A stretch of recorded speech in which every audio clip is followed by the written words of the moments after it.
चलो उस्ताद प्रसादी पास रे दारू महाराज की बेटी आओ सुना तो चीर देंगे फाड़ देंगे पगार नहीं देंगे। अरे चला चला चल प्रसाद लो सुन।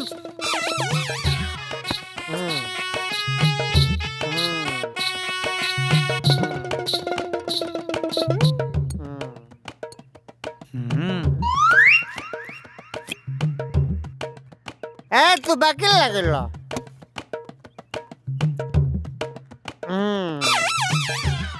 इल्लो ये दारू